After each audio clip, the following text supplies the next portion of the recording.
j'espère que vous allez bien. Comme vous pouvez le voir, je suis à 83 kg ce matin, après être passé aux toilettes bien sûr. Donc là, je vais aller prendre ma douche.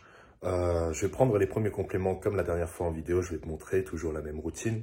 Mais là, les repas, ça sera vraiment les 2 dernières semaines avant de changer de phase.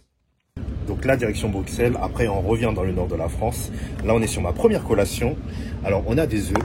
Pour l'instant, j'enlève pas encore les jaunes d'œufs. Je ne mets pas de glucides sur cette première collation. Je mets uniquement des lipides. Donc, on a 5 grammes d'huile d'olive avec des asperges pour drainer vraiment au niveau de la rétention d'eau.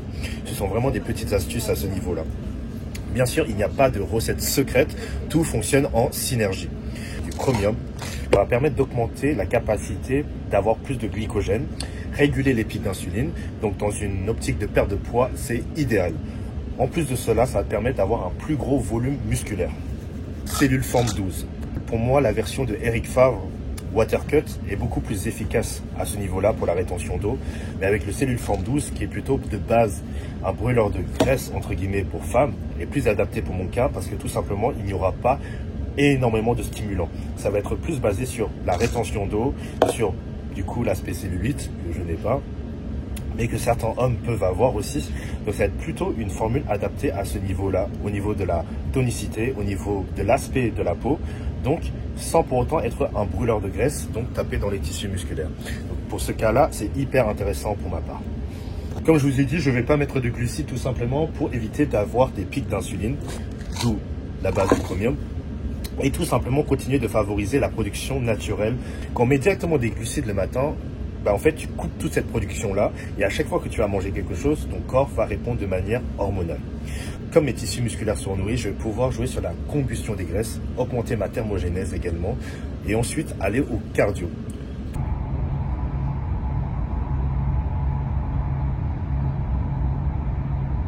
Du coup, on est sur ma deuxième collation. Celle-là, c'est ma préférée. Alors là, on a du Stay Alive pour prévenir au niveau du foie, le protéger. Du Q10, justement, qui va diminuer le stress oxydatif. Et justement, tout ce qui est côté cardiovasculaire également. Donc, au final, pour le côté santé, bien-être et le côté antioxydant.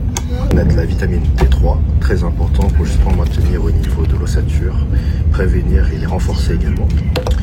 Augmenter aussi le niveau du système immunitaire, d'autant plus lorsqu'on est vraiment dans une diète de sèche et de prépa, où le but étant de diminuer les nutriments. Ici, je vais pouvoir maintenir au maximum l'aspect santé. On met souvent l'aspect de la whey protein vraiment en avant, alors que moi, je préfère toujours le mettre en combinaison, parce que comme je le dis, en fait, l'isolate est très important dans le cadre d'une sèche, comme dans une prise de masse, pour augmenter ses apports de protéines. Mais tout seul, ça ne sera jamais aussi complet qu'une assiette. Et souvent, les gens le prennent comme substitut, même des co-muscu, sans le savoir. Même au sein d'une prise de masse, alors qu'il est plus judicieux de le combiner avec des recettes, tu vois. Donc là, on est sur mon meilleur repas de prépa. Alors, avant, on avait 100 grammes de flocons d'avoine, tu te rappelles, maintenant on a 80 grammes de flocons d'avoine, 30 grammes de framboise, 20 grammes de noix de cajou, pour justement les lipides, et 40 grammes d'isolate. C'est maintenant que je vais commencer à incorporer justement les glucides, comme vous avez pu le voir. Après, j'en ai pas des masses. Le but, en fait, contrairement à beaucoup qui font cette erreur en sèche de prépa, c'est de complètement couper les glucides. Alors, il vaut mieux les diminuer, les placer intelligemment. Il ne faut pas oublier que les glucides permettent d'avoir ce stock d'énergie. Et justement, si tu coupes tout, comment tu veux donner l'énergie à ton corps pour continuer à brûler les graisses? Donc là, il est 13h, on est parti sur une autre collation. Alors là, c'est une petite astuce, tu vois. Il faut que tu vois que ton corps est comme une voiture. Il est important d'apporter les bons nutriments. Donc, il va rouler avec l'essence que tu vas donner. Donc, par exemple, les pois chiches, c'est une astuce. Ce matin, c'était plutôt au niveau de la rétention d'eau. Et là, j'ai mis des pois chiches qui est un brûleur de graisse naturel. Ça va augmenter ma thermogénèse et mon corps va rouler tout au long de la journée dans la combustion des graisses. Avec toujours cellule forme 12. Ashwagandha ici. Je le mets ici vers 13h. Pour être plus productif, plus zen, plus déstressé, donc pouvoir mieux récupérer. Avec 100 g de pâtes, 150 g de blanc de poulet et avec la sauce cheesy, qui est une sauce fromage et ça fait vraiment la différence en sèche. Dans 2 semaines, quand je rentrerai dans une nouvelle phase, on n'aura plus de sauce zéro. Parce que justement, on va privilégier que des aliments naturels, donc aucun ingrédient transformé. Donc, ça sera mon dernier plaisir. Donc là, on est environ à peu près pour l'instant, avec tout ce que j'ai mangé, à 2000 calories, sans compter toutes les dépenses que j'ai fait. Que ça soit au niveau du cardio ce matin, que ça soit l'entraînement de ce soir. Après, je sais pas. Peut-être que je ferai en sorte de mettre mon entraînement dans cette vidéo, mais en fait, ça va la rallonger pour rien. Ici, je suis plutôt dans l'astuce et plutôt vraiment dans la globalité de ce que je mange, sachant que dans 2 semaines, on passe à une nouvelle phase encore. Donc, je trouve que c'est plus intéressant de faire des vidéos de la sorte plutôt que de les surcharger pour rien, sachant que je suis chargé. Quel jeu de mots. La prochaine vidéo que vous aurez, pour le coup, ça sera Physique Update. Je crois que je n'ai jamais fait de Physique Update pour l'instant sur format YouTube. Donc, je vais pouvoir en faire un demain. Et comme je vous ai dit, pour l'instant, au niveau des formats d'entraînement, je m'entraîne vraiment en sorte d'être en split et en PPL spécifique. C'est-à-dire pour pouvoir travailler 2 fois les muscles. C'est-à-dire les jambes, je vais en sorte de les faire 2 fois par semaine. Ensuite, j'ai les pectoraux tout seul, les bras tout seul.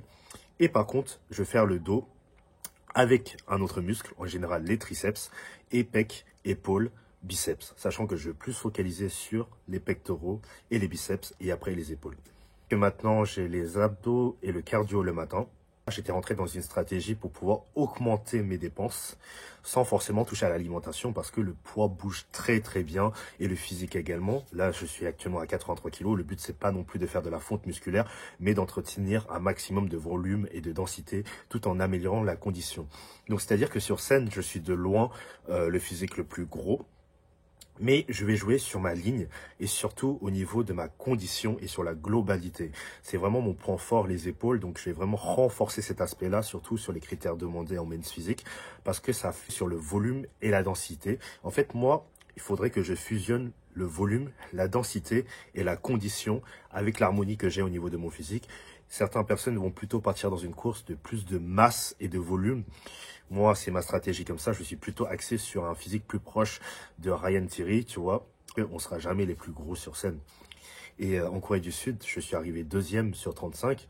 Je dois travailler encore plus dur pour faire en sorte que ma condition physique soit irréprochable. C'est ça le but et ça m'a permis de démarquer et de passer devant énormément de plus gros physiques. Surtout en men's physique, il n'y a pas de catégorie de poids. Donc j'ai dépassé des mecs qui faisaient 10 kilos de plus que moi.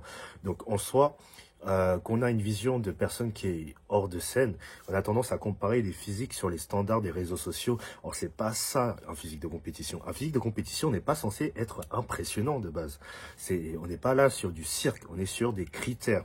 C'est ça, en fait, le but. C'est que certaines personnes, ils pensent que c'est une course à la Ferrari, alors que c'est un marathon, tout simplement.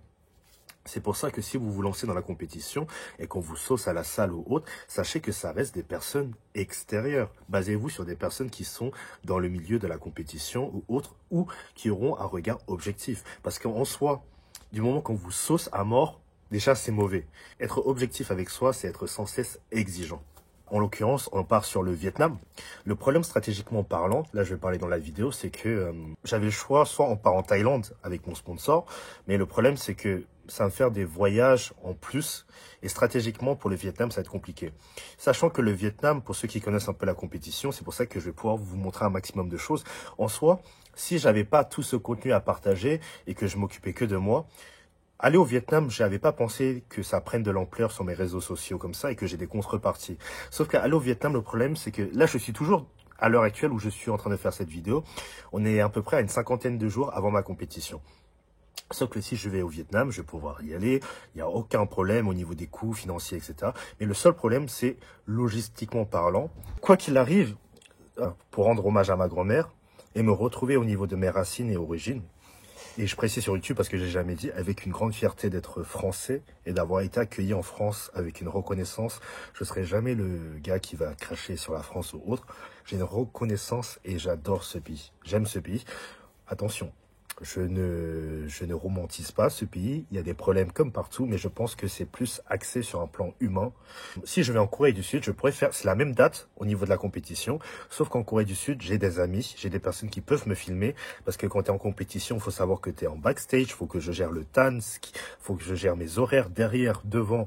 Il y a plein de petites choses qu'on n'y pense pas vraiment. C'est-à-dire même pendant l'échauffement, il faut que j'ai du vent, sinon tu transpires ton TAN et tu le vois pas pendant que tu pumpes. Il y a plein de facteurs, tu vois. Et tout ça, vous allez pouvoir le comprendre, cet aspect-là, sur le côté backstage bientôt. Donc, c'est en réflexion. Ou peut-être que je vais sacrifier, parce que dans tous les cas, je retourne après en Asie, Japon et de nouveau Vietnam. Donc, c'est pour ça que, en gros, ce n'est pas mort, quoi qu'il arrive. Quoi qu'il arrive, je vais pouvoir rendre hommage à ma grand-mère et à mon aventure Road to Asia. Par contre, la deuxième chose sinon à faire, ça serait stratégiquement, c'est qu'il y a un Olympia amateur au Japon. Mais pendant une semaine, tu vois, je pars, mais je vais pas pouvoir profiter des vacances, justement, notamment. Donc, je serai en diète pendant une semaine. Après, je me dis, est-ce que ça vaut le coup? Est-ce que je vais regretter pour monter sur scène au Japon? Donc, c'est à voir. C'est des questions dont je me pose actuellement. Bref, ça, c'était les petites news. Quand on est en sèche, beaucoup de personnes pensent qu'il faut arrêter de boire de l'eau. Or, il faut que tu saches que si tu te prives d'eau, ton corps va faire de la rétention d'eau, ça va faire l'effet inverse. J'ai fait des réels qui sont assez amusants, mais je n'ai pas pu forcément développer le sujet. Parce que partir sur YouTube pour pouvoir donner un peu plus d'informations et d'explications à ce niveau-là, notamment avec l'eau, il faut que tu saches que quand tu te prives d'eau, sachant que ton muscle est composé de 70% à 80% d'eau. Comment il peut récupérer, comment il peut être performant si tu ne lui donnes pas d'eau déjà? Votre corps a une grande capacité à pouvoir s'adapter dans l'environnement, donc pouvoir stocker avec l'humidité et faire de la rétention d'eau lorsque tu le prives de quelque chose. C'est pour ça, lorsque tu le prives de glucides, de sucre ou autre, au final, il va s'adapter tout simplement. On va utiliser ce processus-là, sel, sodium, balance, potassium, etc., à des périodes très temporaires. Quoi qu'il arrive, ton corps finira par s'adapter. C'est pour ça que quand tu prends l'avion et quand tu descends de l'avion, tu fais de la rétention d'eau. C'est pour ça qu'on arrive à la compétition toujours avec de préférence un peu plus longtemps pour pouvoir enlever cette rétention d'eau. Quand tu dors mal, tu fais plus de rétention d'eau. Le corps est vraiment une machine incroyable. Donc, justement, si tu veux faire moins de rétention d'eau, bois tout simplement plus d'eau, donne-lui de la matière.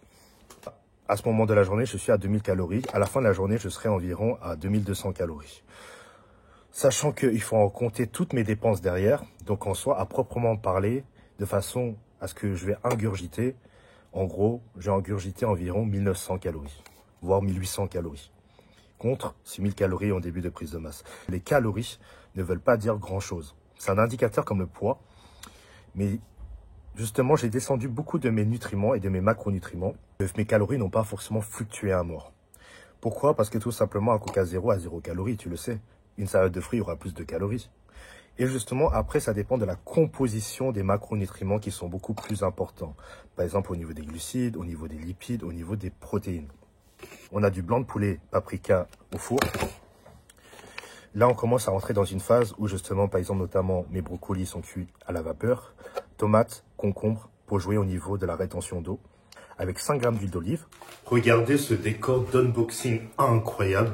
Et ici, la lumière est assez bien éclairée. Et je peux le faire ça rapidos. Je suis assis sur la baignoire. Donc là, j'ai une autre passion qui est Pokémon. On va ouvrir aujourd'hui du couronne stellaire. Ma dernière collation aujourd'hui. Donc j'espère que cette vidéo te plaira. Que tu puisses l'adapter à toi aussi. Et plus ça va avancer et plus on va arriver sur des formats où je vais partager vraiment tout le quotidien. Donc je suis vraiment débutant. Donc pour m'encourager, n'hésite pas de lâcher un like. Cellule forme 12, toujours au niveau de la rétention d'eau. La L-glutamine pour jouer au niveau de la récupération. Quelque chose qui est sous-coté, moi je prends collagène, suite avec la créatine. En fait, il faut savoir qu'au niveau de la créatine, peu importe la marque, il n'y a pas 10 000 grands distributeurs dans le monde. Du moment que vous avez le label Créapure, c'est le plus important. 200 g de saumon mi-cuit, de la salade, des asperges pour la rétention d'eau et 3 tomates. Avec 5 g d'huile d'olive, bien sûr, évidemment. Donc voilà, ciao, à la prochaine et force à toi.